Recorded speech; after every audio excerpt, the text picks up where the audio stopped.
Hello friends, कैसे हैं आप लोग। Welcome to my YouTube channel physics concept. मैं सईद और आज हम डिस्कस करने वाले हैं स्केलर और वेक्टर का एक और टॉपिक जिसका नाम है पोजीशन वेक्टर और डिस्प्लेसमेंट वेक्टर। देखिए, लास्ट वीडियो में हम लोगों ने डिस्कस किया था कि किस तरह से वेक्टर्स को ऐड किया जाना चाहिए कार्टेशियन फॉर्म में। ओके, किस तरह से ऐड किया जाना है वेक्टर फॉर्म में, हम ये सारी चीजें डिस्कस कर चुके हैं। ओके, तो अगर आप लोगों ने मेरा पिछला वीडियो नहीं देखा होगा तो प्लीज मेरे पिछले वीडियो को जाकर देख लीजिए, उसका लिंक मैं डिस्क्रिप्शन बॉक्स में दे रहा हूं। ओके, तो आज हम लोगों को डिस्कस करना है position vector. Okay, position vector. तो पोजीशन को अगर एक्सप्लेन किया जाए तो पोजीशन क्या होती है।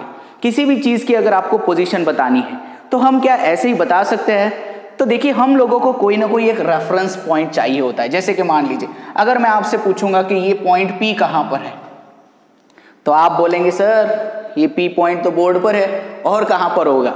ये बात सही है कि पॉइंट पी जो है ये बोर्ड पर है, लेकिन एग्जैक्टली ये एक्स एक्सिस से कितनी दूरी पर है, ये वाई एक्सिस से कितनी दूरी पर है, ये जेड एक्सिस से कितनी दूरी पर है, तो ये बताने वाला भी तो कोई ना कोई वेक्टर हमारे पास चाहिए ना।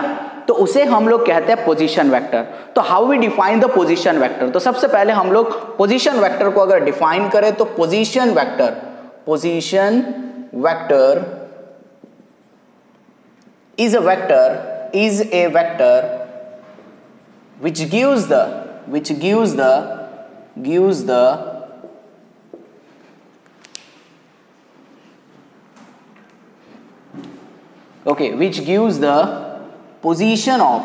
position of particle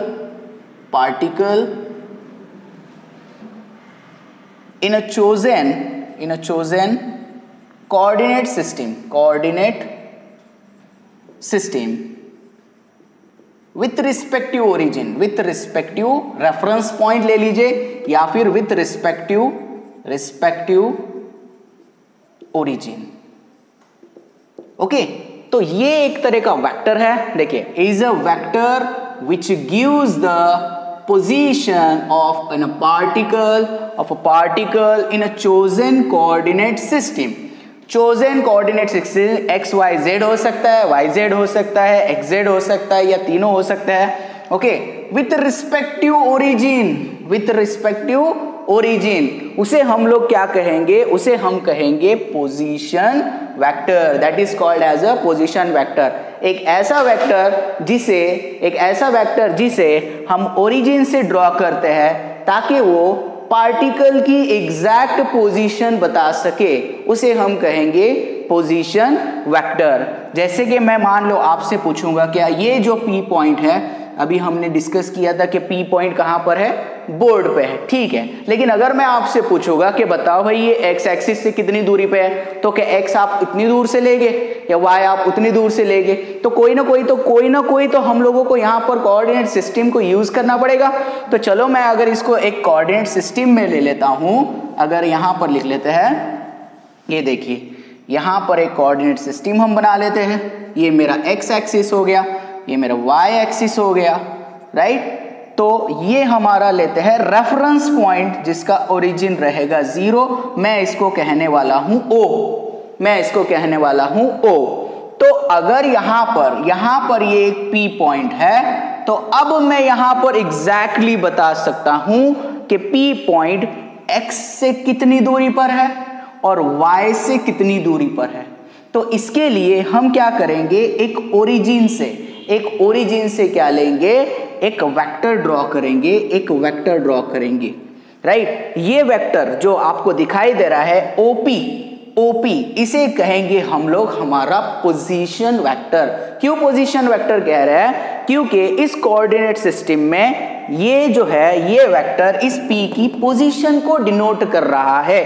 ये क्या बता रहा है, ये बता रहा है कि एक्स एक्सिस से ये P पॉइंट कितनी दूरी पर है और y एक्सिस पे ये कितनी दूरी पर है, राइट। यानी एग्जैक्टली अगर हम लोग इसकी पोजीशन देखना चाहते हैं तो अब हम लोग बता सकते हैं कि ये P पॉइंट x से कितनी दूरी पर है और y से कितनी दूरी पर है, and that is nothing but the position vector. क्या कहते हैं इसको, पोजीशन वेक्टर। तो मैं यहां पर लिख सकता हूं that OP bar is called as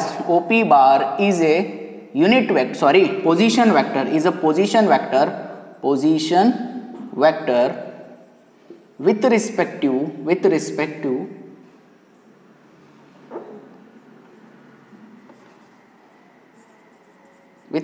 to origin. Okay, origin के रिस्पेक्ट में। चलो इसको हम कुछ मान लेते हैं, जैसे कि इस वेक्टर को एक नाम देते हैं आर बार। सो आर बार को हम लोग कहेंगे हमारा पोजीशन वेक्टर। इसका ये नोटेशन है, so that P bar is equal to R bar is nothing but the position vector. तो हम अगर पोजीशन वेक्टर को डिस्क्राइब करना चाहते हैं तो हम इसको कैसे लिखेंगे? ओके, तो हम क्या इसे यूनिट वेक्टर्स के फॉर्म में लिख सकते हैं? तो ऑब्वियसली लिख सकते हैं, यानी we can say that R bar the position vector can be written as देखिए यहां पर, तो R bar is equal to, मैं लिखूंगा यहां पर I cap x plus J cap Y, I cap x plus J cap Y. I cap X का मतलब क्या है? तो ये हमारा एक्स एक्सिस के कंपोनेंट को डिनोट करेगा, और जे कैप वाई क्या है? तो ये हमारे वाई एक्सिस के कंपोनेंट को रिप्रेजेंट करेगा। ओके, बड़ा ही सिंपल सा है ये। तो ये हो गया हमारा ये vector. So that is this is the position vector. इसको हम कहेंगे पोजीशन वेक्टर। ये हो गया पोजीशन वेक्टर। अब पोजीशन वेक्टर के बाद हम लोग क्या जानना चाहते हैं कि इसका मैग्नीट्यूड कैसे निकाला जाए। तो वही हमारी सिंपल सी मेथड, ये हो गया 90 डिग्री, ये हो गया x, राइट, ये हो गया y, तो ये भी हो जाएगा y, ये अगर x है तो ये भी हो जाएगा x, ये 90 डिग्री पे है, ये एंगल थीटा है। समझ में आ रहा है? तो हो गया यहां पर पाइथागोरस थ्योरम के हिसाब से the magnitude of position vector is R bar is equal to under root of, क्या लिखेंगे हम लोग? This will be X square plus Y square. क्या लिखेंगे यहां पर? X square plus Y square. Simple है ना?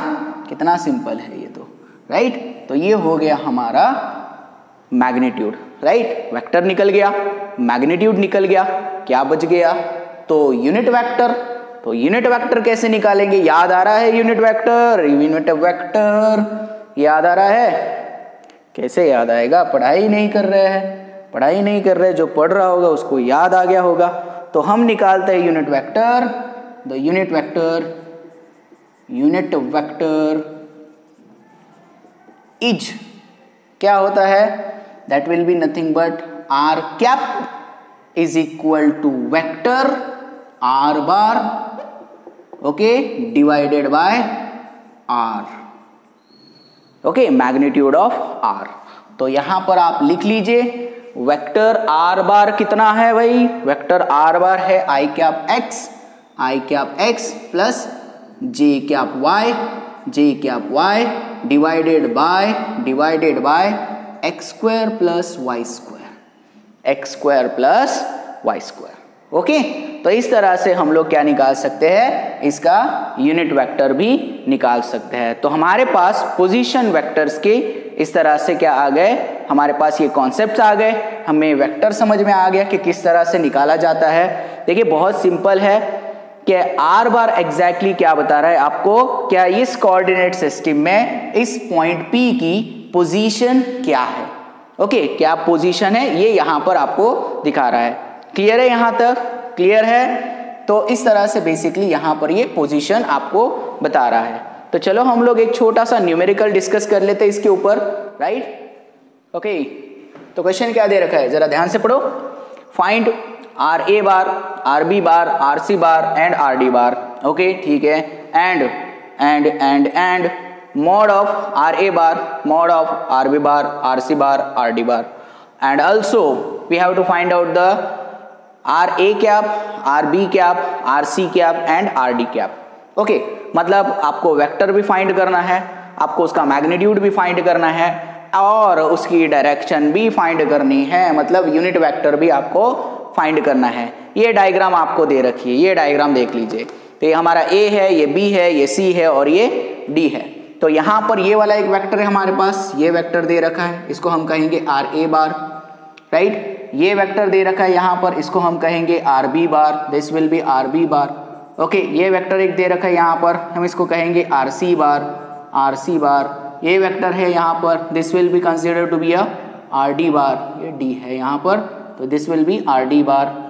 ठीक है, अब क्या करते हैं, पहले वेक्टर निकाल लेते हैं, पहले वेक्टर निकाल लेते हैं। तो सबसे पहले यहाँ पर अगर हम वेक्टर देखें तो are A bar, R A बार क्या आएगा, आर ए बार कैसे लिखते हैं, कैसे लिखते हैं हम लोग, एक x कंपोनेंट और एक y कंपोनेंट। तो यहाँ पर x का कंपोनेंट ये x y होता है ना, ये x होता है और ये y होता है, ये x होता है और ये y होता है। इसका मतलब x का कंपोनेंट कितना है, 2 है, पॉजिटिव है, राइट। y का कंपोनेंट भी क्या है, 3 है, लेकिन पॉजिटिव है। तो यहाँ पर क्या लिखेंगे, यहाँ पर देखो, ध्यान दो यहाँ पर, तो यहाँ पर हमारा i कैप वैसा ही रहेगा, राइट। और क्या लग जाएगा, 2 लग जाएगा, तो मैं लिखूंगा मैग्नीट्यूड और डायरेक्शन क्या है, x की है। ओके, प्लस प्लस, क्योंकि प्लस है यहाँ पर, तो यहाँ पर आएगा 3 जे कैप। लो बन गया, लो बन गया भाई। Okay, now second R B bar, R B bar आप खुद भी निकाल सकते हो, अब तो कोई प्रॉब्लम ही नहीं बची यहाँ पर, राइट। सो माइनस 3 आई कैप, माइनस 3 आई कैप प्लस 4 जे कैप। ठीक है, अब आर सी निकाल लीजिए। आर सी क्या आएगा, R C bar will be equals to R C bar, R C bar ये साइड में है ना, राइट, थर्ड क्वाड्रेंट में है, तो माइनस 3 आई कैप, माइनस 3 आई कैप माइनस 3 जे कैप। ओके, अब ये फोर्थ क्वाड्रेंट में चला गया, फोर्थ क्वाड्रेंट में ये साइड में आ गया, ये साइड में आ गया। क्या दे रहा है यहाँ पर, x का क्वाड्रेंट, यानी यहाँ पर सॉरी x की वैल्यू क्या है, 3 है, सॉरी 2 है, तो यहाँ पर आएगा 2 आई कैप और ये आ जाएगा माइनस 2 जे कैप। लो आ गए आपके पास वेक्टर्स, ये आ गए आपके पोजीशन वेक्टर्स। ये एक पोजीशन वेक्टर है, ये बी का पोजीशन वेक्टर है, सी का पोजीशन वेक्टर है, डी का पोजीशन वेक्टर है। दूसरा सवाल क्या पूछता है, दूसरा सवाल, ये हमारा पहला सवाल का आंसर हो गया। ऐसा समझ लीजिए ये वेक्टर्स हम लोगों ने यहाँ पर निकाल लिए, ये वेक्टर हम लोगों ने निकाल लिए यहाँ पर। अब हम लोगों को क्या कहते हैं, वो मैग्नीट्यूड निकालो। तो मैग्नीट्यूड कैसे निकालते हैं हम लोग, मैग्नीट्यूड बड़ा ही सिंपल सा बा, राइट। मैग्नीट्यूड बड़ा ही सिंपल से हम लोग निकालते हैं। क्या निकालेंगे यहाँ पर, under root of I X का स्क्वायर, ऐसे ले लेते हैं, आई कैप एक्स का स्क्वायर प्लस जे कैप वाई का स्क्वायर, ऐसा होता है। डायरेक्ट मैग्नीट्यूड निकाल लेते हैं हम लोग, इनको नहीं भी लिया तो भी चलता है यहाँ पर। तो x कितना है यहाँ पर, 2 है और ये 3 है, तो देख लो यहाँ पर डायरेक्ट लिख लेते हैं, यहाँ पर जगह नहीं है हमारे पास, तो यहाँ पर लिख लेंगे 2 का स्क्वायर प्लस 3 का स्क्वायर। हो गया, ये सॉल्व कर लेना आप लोगों ने। This will be equals to 4 plus 9, right. So whatever is the answer, that is root 13, right. ये आ गया इसका मैग्नीट्यूड, रूट 13 किसका आ गया, ए वेक्टर का आ गया यहाँ पर। अब बी वेक्टर का निकाल लेंगे मैग्नीट्यूड। बी वेक्टर का मैग्नीट्यूड क्या आएगा, R B bar will be equals to under root of यहाँ पर -3 एक्स स्क्वायर, मतलब -3 का स्क्वायर प्लस 4 का स्क्वायर, तो यहाँ पर आ जाएगी वैल्यू आपकी, यहाँ पर कितनी आती है, देखो 9 प्लस 16 कितना हुआ, 9 प्लस 16 25 हो गया, कितना हो गया, 25 हो गया। So that will be equals to, direct हम लिख सकते हैं 5, कोई दिक्कत यहाँ पर, कोई दिक्कत, that will be equals to 25 के बाहर निकाल दिया 5। ओके, ये आ गया 5 यूनिट कह लो इसको भी यूनिट कह लो, कोई यूनिट तो दे नहीं रखा है, ठीक है। तो ये ले लो हमारा तीसरा क्वेश्चन देख लो। तीसरा क्वेश्चन क्या है, तो R C mod will be equals to under root of -3 का स्क्वायर और प्लस -3 का स्क्वायर, ठीक है। That will be equals to 9 plus 9, that will be equals to under root 18 unit. Okay, आप आगे सॉल्व करना चाहे सॉल्व कर सकते हो। अगर एमसीक्यूज दिया तो जैसा एमसीक्यू रहेगा उसके हिसाब से आपको क्या करना पड़ेगा, इस क्वेश्चन को सॉल्व करना पड़ेगा। ओके, चलो आगे बढ़ते हैं, इसको आप सॉल्व कर लेंगे आप लोग इसको सॉल्व, राइट। बड़ा आसान है यहाँ पर। So that will be equals to R D vector will be equals to mod, यहाँ पर निकाल लेंगे तो ये आ जाएगा हमारा 2 का स्क्वायर प्लस -2 का स्क्वायर, ठीक है। This will be equals to 4 plus 4, that will be under root 8 unit. Clear है यहाँ तक, क्लियर है यहाँ तक। यहाँ पर 2 क्वेश्चन हम लोग सॉल्व कर चुके हैं, यानी वेक्टर्स हम लोगों ने निकाल दिया, ये वेक्टर हम लोगों ने निकाल दिया। उसका मैग्नीट्यूड हम लोगों ने निकाल लिया। अब क्या बचा है, अब बचा है बेसिकली हमारा यूनिट वेक्टर्स निकालना है हम लोगों को। क्या निकालना है? Unit vectors. तो बड़ा ही आसान है, अब वेक्टर निकाल चुके हैं, मैग्नीट्यूड निकाल चुके हैं। चलो इसको रफ कर देता हूं मैं यहाँ पर, राइट। तो यहाँ पर हम लोग इसको रफ कर लेंगे, ठीक है। चलो अब तीसरा जो क्वेश्चन है वो भी सॉल्व हो जाएगा यहाँ पर फटाफट से, राइट। चलो थर्ड, ये हो गया हमारा सेकेंड पॉइंट। सेकेंड निकाल लिया हमने, अब ये थर्ड हो गया स्टार्ट। तो चलो यूनिट वेक्टर निकालते हैं। आर ए कैप क्या होता है? R A cap R A bar divided by mod of R A bar, ठीक है, is equal to R A bar, R A bar ये है R A bar, so that will be equals to 2i cap plus 3j cap divided by magnitude देखो यहाँ पर निकल चुका है, that will be equals to root 13। Okay, second वाला देख लो, सेकेंड वाला तो RB cap will be equals to R B bar divided by mod of RB, ठीक है, इज इक्वल टू आरबी की वैल्यू वेक्टर में क्या है? -3i cap plus 4j cap divided by magnitude 5 unit निकल रखा है यहाँ पर, राइट। तीसरा पॉइंट ले लेते हैं। तीसरा पॉइंट क्या है? RC cap will be equals to RC vector divided by that will be equals to mod of RC. Okay, that will be equals to कितना आएगा आरसी की वैल्यू? This will be equals to -3i cap -3j cap divided by under root, कितना आया इसका answer? 18 unit. और हमारा आखिरी सवाल का जवाब जो आ जाएगा वो आ जाएगा यहाँ पर आरडी वेक्टर। कितना है RD vector? This will be equals to RD cap. ये हम यूनिट वेक्टर निकाले हैं, डायरेक्शन निकाल रहे हैं यहाँ पर, ठीक है। So this will be 2i cap, direct लिख लेता हूँ, चलो 2i cap -2j cap divided by under root 4, ठीक है। तो देखो यहाँ पर बड़ा ही एकदम चिल्लर सा सवाल था, लेकिन ये बहुत ही बेसिक सवाल है। इसी से अगर ये आपको समझ में आ जाता है किस तरह से हम कर रहे हैं, तो मुश्किल सवाल भी क्या होते हैं, आसानी से हल हो जाते हैं। ओके, तो आई होप आप लोगों को समझ में आ गया होगा कि किस तरह से हम लोग पोजीशन वेक्टर को डिटरमाइन कर सकते हैं, उसके मैग्नीट्यूड को डिटरमाइन कर सकते हैं, उसकी डायरेक्शन को डिटरमाइन कर सकते हैं, और एग्जैक्टली पोजीशन वेक्टर क्या होता है। चलो आगे बढ़ते हैं और आगे डिस्कस करते हैं हम लोग हमारा displacement vector. Okay, let's we do that. Before we start with the our next topic, that is nothing but the displacement vector, let's we just overlook on the position vector in the 3D। Okay, यानी 3 dimension में। अभी हम लोगों ने क्या निकाला था? सिर्फ 2 डायमेंशन की हम बात कर रहे थे, एक्स एक्सिस और वाई एक्सिस। अब यहाँ पर तीसरा डायमेंशन भी आपको ऐड करना पड़ता है, क्योंकि उड़ती हुई चीज अगर कोई है, उड़ती हुई चीज को हम लोगों को 3 डायमेंशन में क्या करना पड़ेगा? एक्सप्लेन करना पड़ेगा। मतलब वहां पर एक z कंपोनेंट भी आएगा, ऐसा एक कंपोनेंट, और आपके सामने है ये साइड में। ओके, देखो इस तरह से ये हमारा एक x कंपोनेंट है, ये y कंपोनेंट है, और ये साइड में एक z कंपोनेंट, ये साइड में ले लीजिए। तो ये हो गया हमारा 3 डायमेंशन। तो बहुत ज्यादा मुश्किल नहीं है, ऑलरेडी यहाँ पर हम लोग जो है पोजीशन वेक्टर जो है 2 डायमेंशन का तो देख ही चुके हैं। मान लो ये x है, ये y है, और हमारा ये z आ गया सपोज, राइट। हमारा z आ गया, तो z का जो यूनिट वेक्टर हो जाएगा, ये यूनिट वेक्टर क्या है? k कैप आ जाएगा। तो यहाँ पर अगर मुझे r बार डिनोट करना है, तो r बार को किस तरह से डिनोट करूंगा मैं? सो that will be i cap x plus j cap y plus k cap z हो जाएगा। इससे ज्यादा क्या होगा, राइट। और अगर इसका मैग्नीट्यूड निकालना चाहूंगा मैं, तो इसका मैग्नीट्यूड क्या आ जाएगा? अंडर रूट ऑफ x का स्क्वायर प्लस y का स्क्वायर प्लस z का स्क्वायर। ओके, और अगर यूनिट वेक्टर निकालने जाएंगे तो यूनिट वेक्टर क्या आ जाएगा?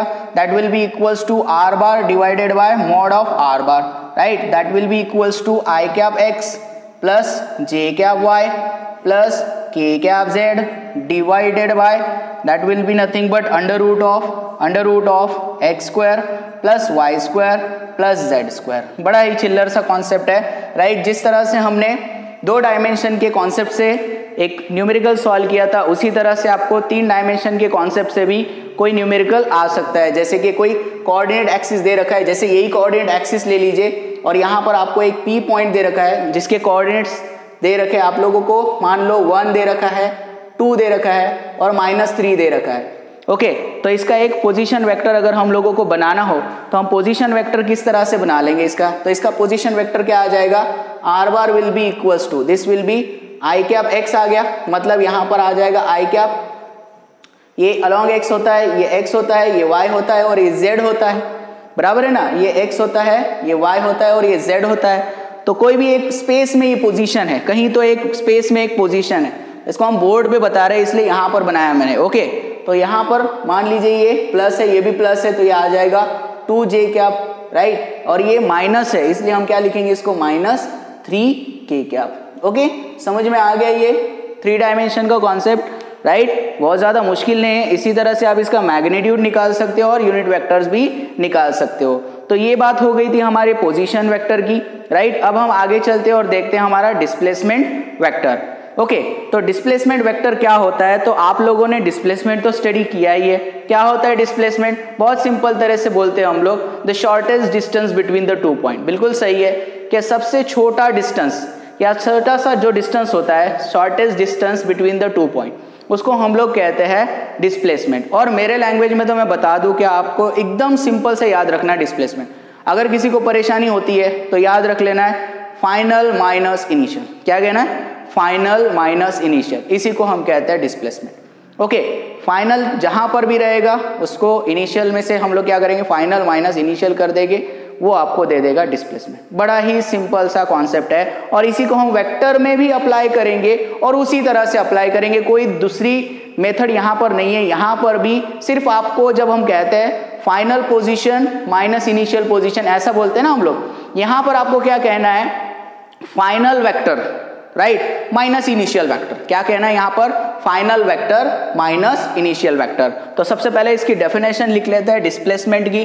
डिस्प्लेसमेंट वेक्टर क्या होता है, तो आप लोगों ने ऑलरेडी डिस्प्लेसमेंट पढ़ा होगा तो ये आपको ज्यादा मुश्किल नहीं जाएगा कि डिस्प्लेसमेंट क्या होता है। तो displacement is nothing but the shortest distance. 10th वगैरह में पढ़ा होगा कहीं ना कहीं पे, तो पढ़ा होगा या नहीं।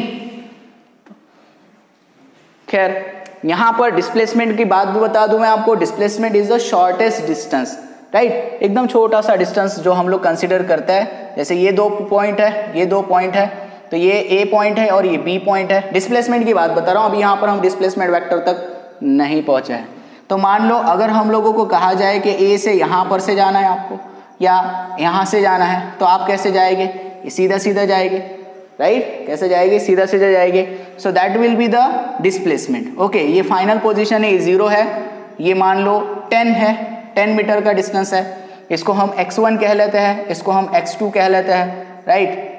सो अगर मुझे डिस्प्लेसमेंट निकालना है तो भाई डिस्प्लेसमेंट क्या कह रहा है, डिस्प्लेसमेंट कह रहा है कि भाई ये घूम कर गया, कहीं से भी गया, वो यहां से निकला था बेसिकली। सपोज ये एक आदमी था, ओके, और ये आदमी जो है यहाँ से ए पॉइंट से निकला था, वो कहीं मार्केट गया पहले, सपोज कहीं मार्केट गया, मार्केट से कहीं और गया, कहीं पर भी बहुत सारी जगह पर घूम कर आया। लेकिन हमें क्या कहना है, क्या निकालना है, उसका डिस्प्लेसमेंट निकालना है। तो हमें बाकी चीज़ों से या वो किधर गया था, राइट, उससे कोई लेना देना नहीं है। फाइनली वो कहाँ पर पहुंचा और इनिशियली कहाँ से निकला था, वो ए पॉइंट से निकला था और फाइनली बी पॉइंट पर पहुंचा। तो हम लोग उसको कहेंगे ये फाइनल पोजीशन है उसकी, that is x2 bar minus x1 बार। तो मैग्नीट्यूड में देखें तो ये 10 आ गया, -0, that will be equals to 10 metre. तो ये हो गया उसका डिस्प्लेसमेंट। तो क्या होता है डिस्प्लेसमेंट, डिस्प्लेसमेंट होता है shortest distance between the 2 point, 2 point के बीच का शॉर्टेस्ट डिस्टेंस, उसको हम कहते हैं डिस्प्लेसमेंट या फिर final minus initial, that's it. Okay, उसी को हम कहेंगे डिस्प्लेसमेंट। चलो हमारे पॉइंट पे आ जाते हैं, दैट इज डिस्प्लेसमेंट वेक्टर के बारे में। तो डिस्प्लेसमेंट वेक्टर क्या होता है, तो डेफिनेटली अभी हम डिस्प्लेसमेंट पढ़ चुके हैं। Displacement of vector is defined as the displacement vector, the vector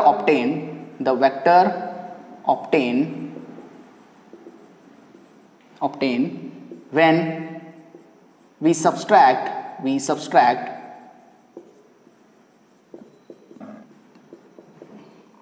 initial position vector that is r1 bar from final position vector, right.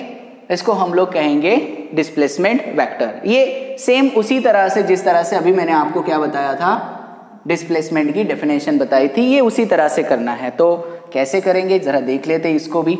Right. तो ये हमारा एक कोऑर्डिनेट एक्सिस ले लेते हैं, कोऑर्डिनेट सिस्टम ले लेते हैं, जिसमें ये हो गया हमारा एक्स एक्सिस, ये हो गया हमारा वाई एक्सिस, ये हो गया हमारा ओरिजिन, राइट।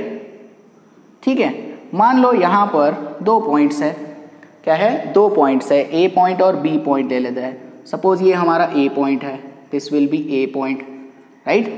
अब ये भी एक्स और वाई में ही है, राइट, इसको हम कहेंगे ए पॉइंट। तो यहाँ से यहाँ तक का ये जो वेक्टर गया है, यहाँ से यहाँ तक का जो वेक्टर गया है, इसको हम लोग कहेंगे हमारा पहला पोजीशन वेक्टर r1 बार, और ये हमारा दूसरा वेक्टर है, ओके, यानी ये दूसरा पॉइंट है b, ओके। तो अब हमें क्या करना है, ये हमारा r2 बार है, ये क्या है, r2 बार है। तो अब हमको क्या करना है, इसका डिस्प्लेसमेंट वेक्टर निकालना है।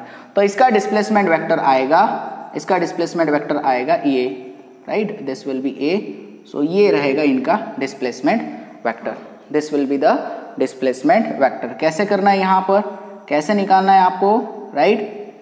फाइनल वेक्टर में से इनिशियल वेक्टर को क्या करना है, सब्सट्रैक्ट कर देना है, तो आपको मिल जाएगा यहाँ पर आपका डिस्प्लेसमेंट वेक्टर। तो मैं कहूँगा AB बार इज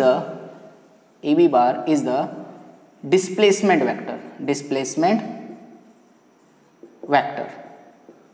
कैसे निकाले भाई, कैसे निकाले, ओके। तो AB एग्जैक्टली क्या है, एक्चुअल में हम क्या कर रहे हैं, OB बार में से, इसको मैं O कह लेता हूँ, ये ओरिजिन है ना, तो OB बार में से OA को माइनस कर लेते हैं। So AB bar can be written as OB bar minus OA bar, right. Final vector minus initial vector, यानी final position vector minus initial position vector. समझ आ रहा है कुछ, राइट। अब AB बार के बदले अगर कोई भी दूसरा पॉइंट रहता है, जैसे कि AP बार अगर मैं लिखता यहाँ पर, तो AP बार को आप कैसे लिखेंगे, OP bar minus OA bar.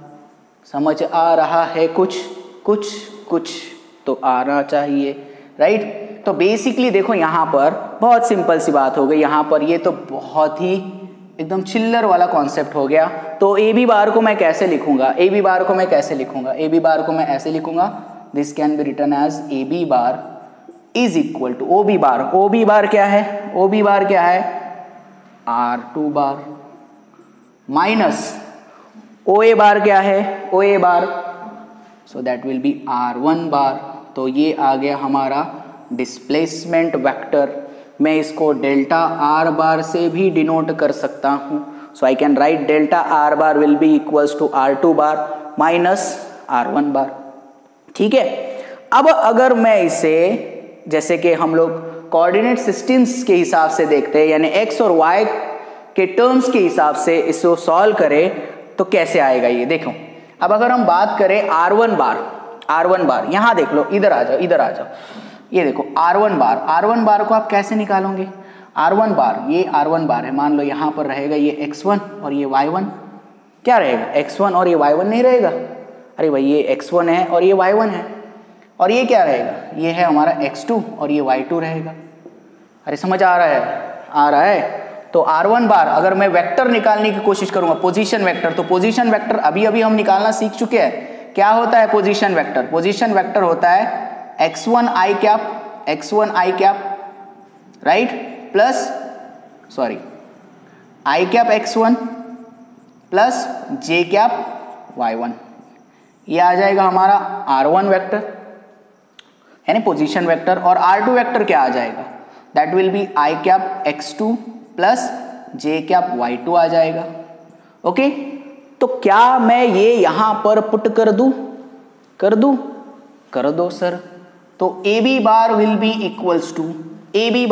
Equals to क्या आ रहा है यहां पर, दिस विल बी R2 की वैल्यू डालिए, तो i cap x2 plus j cap y2, okay, minus R1 bar i cap x1 plus j cap y1, ठीक है। थोड़ा सा सिंप्लीफाई कर लेंगे, x और x की टर्म को एक साथ ले लेंगे, y और y की टर्म को एक साथ ले लेंगे, राइट। तो यहाँ पर क्या आ जाएगा, ये आई कप को बाहर निकाल लिया जाए, अंदर क्या बचा, यहाँ पर ले लो x2, ओके, और ये देखो ये माइनस हो जाएगा यहाँ पर, तो ये आ जाएगा माइनस x1, राइट। और यहाँ पर बीच में क्या आ जाएगा, यहाँ पर बीच में हम कर लेंगे यहाँ पर प्लस, बीच में क्या कर लेंगे यहाँ पर plus, this will B plus, तो ये क्या आ जाएगा यहाँ पर y2, राइट, और यहाँ पर आ जाएगा y1, और ये आ जाएगा आपका j कैप, राइट। ये देखो यहाँ पर सॉल्व अगर करोगे तो आपको यही मिलने वाला है ना, ये देखो i cap x2 plus j cap y2 minus क्या आएगा आई कैप x1, ओके, तो ये माइनस आ गया, ओके, और ये आ जाएगा यहाँ पर माइनस y1, तो ये आ गया माइनस। तो अगर आप इसको भी सॉल्व करोगे तो आपको क्या आंसर मिल जाएगा, यहाँ पर देख लो आपको सही मिलता है या नहीं, ये माइनस होना चाहिए, राइट, y1 भी क्या होना चाहिए, माइनस होना चाहिए, तो यहाँ पर माइनस है और बीच में यहाँ पर क्या है, प्लस है, ओके। तो ये क्या है आपका, अरे ये तो पोजीशन वेक्टर है रे बाबा, ये तो पोजीशन वेक्टर है, राइट। कितना सिंपल हो गया ये तो। फाइनल में से इनिशियल x को माइनस कर दो, फाइनल में से इनिशियल y को माइनस कर दो, हो गया सॉल्व प्रॉब्लम, बचा ही नहीं कुछ। अब ये वेक्टर आ गया, अब इसका आप क्या निकाल सकते हो, मैग्नीट्यूड निकाल सकते हो। कैसे निकालेंगे मैग्नीट्यूड, कैसे निकालेंगे भाई, अरे वैसे ही निकालेंगे जैसे अभी तक निकालते आ रहे हैं, और क्या नया करना है इसमें, कुछ भी नहीं, अंडर रूट में ले लेंगे इसको, ये हो जाएगा x2 माइनस x1 ब्रैकेट का square plus y2 minus y1 bracket का स्क्वायर, हो गया मैग्नीट्यूड, राइट। अब आप बोलेंगे सर, आप बोलेंगे अब यूनिट वेक्टर, यार निकालना तो पड़ेगा ना यूनिट वेक्टर भी, तो यूनिट वेक्टर भी आप आसानी से निकाल सकते हैं, राइट। तो यूनिट वेक्टर आप यहाँ पर निकाल के बता देता हूँ मैं आप लोगों को। वैसे तो आप अब तक तो हो ही चुका होगा, सब हो चुका होगा लगभग, अब तो आप बहुत ज़्यादा परफेक्ट हो चुके होंगे, आई होप सो, राइट, और होना भी चाहिए। अभी आपको बहुत ज़्यादा पढ़ाई करनी है, ठीक है। तो यहाँ पर हम लोग यहाँ पर इसका यूनिट वेक्टर निकालेंगे, तो ए बी कैप हम लोग ले लेंगे, that will be nothing but A B bar divided by mod of A B bar, ठीक है। क्लियर है यहाँ तक, इस तरह से हम वैल्यू अगर पुट कर देंगे तो आप आसानी से ये वैल्यू को निकाल सकते हो। क्लियर है यहाँ तक, क्लियर है। सो डिस्प्लेसमेंट वेक्टर और पोजीशन वेक्टर, राइट, ये दोनों चीजें आपकी क्लियर हो गई है, ओके। तो चलो डिस्प्लेसमेंट वेक्टर पे एक न्यूमेरिकल ले लेते हैं हम लोग, ताकि हमारा कॉन्सेप्ट और अच्छे से क्लियर हो जाए।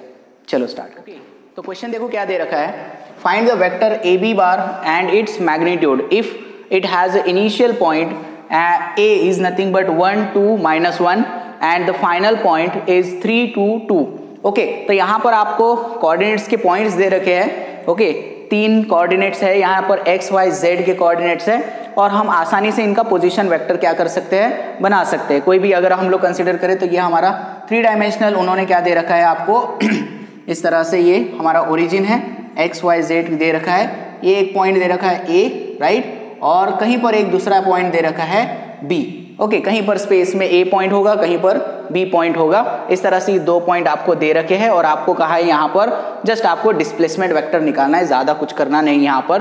तो मान लो यहाँ पर ये o है, तो ओरिजिन से अगर हम लोग निकाल ले तो ये o यहाँ से ले लेते, ये OA हो जाएगा हमारा, और ये हो जाएगा OB, और इनके बीच का डिस्प्लेसमेंट वेक्टर यहाँ पर आ जाएगा AB, ओके। ध्यान देना है आपको यहाँ पर, ओके, ध्यान देना है बिल्कुल भी। तो ये हो जाएगा, मान लो मैं यहाँ पर इनके पोजीशन वेक्टर बना लेता हूँ, इसके पोजीशन वेक्टर बना लेता हूँ, तो OA बार क्या लिखूंगा मैं, OA बार यानी मैं R1 बार लिखूंगा ना, यहाँ पर R1 बार लिखूंगा, क्या आएगा यहाँ पर, x का कंपोनेंट कितना है, 1 है, सॉरी x की टर्म कितना है यहाँ पर, 1 है मैग्नीट्यूड, तो मैं लिखूंगा यहाँ पर 1 इंटू आई कैप, यानी i cap plus 2j cap, right, minus k cap, ये हो गया हमारा OA बार, और ये आ गया हमारा OB बार, राइट, ये आ गया हमारा OB बार, तो OB बार यानी R2 बार हो गया हमारा। फाइनल पॉइंट दिया है ना, यहाँ पर फाइनल पॉइंट दिया है, तो इसको लिखूंगा 3i cap plus 2j cap 2j cap, और ये प्लस 2j कैप, राइट। तो कोई दिक्कत तो आनी नहीं चाहिए यहाँ पर। हम लोग अभी देख चुके हैं कि डिस्प्लेसमेंट वेक्टर किस तरह से निकाला जाना चाहिए। तो चलो AB बार क्या होता है, AB बार होता है OB bar minus OA bar, right. Ultimately आप इसको लिख सकते हैं, क्या लिख सकते हैं इसको, AB bar will be equals to R2 bar minus R1 bar, क्योंकि ये आपको देखने को मिल सकते हैं इसलिए बार बार हम लोग R को यूज कर रहे हैं यहाँ पर। तो R2 बार क्या है, तो ये हमारा R2 है, तो दिस विल बी R2। तो यहाँ पर लिखेंगे 3i cap plus 2j cap plus 2k cap, right, minus R1 बार क्या है, i cap plus 2j cap minus k cap, right. Solve करेंगे, बहुत ही सिंपल हो गया ये देखो ये 3i कैप है और माइनस i कैप यानी 2i कैप यहाँ पर बचता है, ये प्लस 2j कैप और ये माइनस है, ये माइनस हो जाएगा, तो ये प्लस माइनस कैंसिल हो गया, मतलब चला गया ये, यहाँ पर से हम इसको निकाल देते, कैंसिल हो गया, यहाँ पर ये हो गया हमारा 0 सपोज, राइट। तो यहाँ पर क्या बचता है, अब यहाँ पर देखो ये 2k कैप माइनस और माइनस k कैप यानी 3k कैप हो गया, ये 2k cap minus minus minus plus यानी ये प्लस 3k कैप हो गया, ठीक है। मतलब आपका डिस्प्लेसमेंट वेक्टर क्या आ गया, आपका वेक्टर आ गया 2i cap plus 3k cap, okay. अब आपको क्या निकालना है, इसका मैग्नीट्यूड निकालना है। तो इसका मैग्नीट्यूड किस तरह से निकालते हैं हम लोग, so AB magnitude will be equals to under root of x की टर्म और y की टर्म, तो यहाँ पर 0 है, तो यहाँ पर क्या आ जाएगा x square plus y square plus z square, ऐसा लिखते हैं ना हम लोग। तो यहाँ पर y की टर्म अभी यहाँ पर नहीं है, क्योंकि देखो j कैप क्या हो गया है, j कैप की टर्म कैंसिल हो गई, तो क्या बची सिर्फ k कैप और यहाँ पर i कैप, यानी जो पोजीशन है डिस्प्लेसमेंट वेक्टर की वो x और z एक्सिस के अलोंग है बेसिकली, या फिर z एक्सिस के उस प्लेन में है, ठीक है। तो यहाँ पर ये क्या आ जाएगा, हमारा x का कंपोनेंट कितना है, यहाँ पर 2 है, तो ये 2 का स्क्वायर कर लेंगे, ओके, और प्लस ये तो 0 है और प्लस यहाँ पर क्या है z, मतलब 3 का स्क्वायर कर लेंगे, ठीक है, 3 का स्क्वायर कर लेंगे, तो क्या बन रहा है यहाँ पर, 4 plus 9, that will be nothing but root 13 units, okay. तो this will be nothing but mod of a bar, clear है। तो इस तरह से क्या किया जा सकता है, डिस्प्लेसमेंट वेक्टर को निकाला जा सकता है, राइट, सॉल्व किया जा सकता है। अलग अलग टाइप के क्वेश्चंस इस पर पूछे जाते हैं, ओके। ये तो हमने बहुत ही चिल्लर सा क्वेश्चन लिया है, लेकिन कॉन्सेप्ट समझना जरूरी है, क्योंकि सारे कॉन्सेप्ट मिलाकर ही आप लोगों को नीट और जेई के क्वेश्चन आते हैं, इसलिए हर कॉन्सेप्ट को बड़े ही अच्छे तरह से क्लियर कर लेना है, क्योंकि यूनिट वेक्टर क्या होता है, पोजीशन वेक्टर क्या होता है, डिस्प्लेसमेंट वेक्टर क्या होता है, ये हम लोगों को बेस देते हैं ताकि हम लोग अच्छे से न्यूमेरिकल को सॉल्व कर पाए, ओके। तो आई होप आप लोगों को आज का टॉपिक समझ में आया होगा। अगर आज का टॉपिक आपको समझ में आया है तो please like my video, subscribe my channel and thank you for watching. ख्याल रखिए अपना।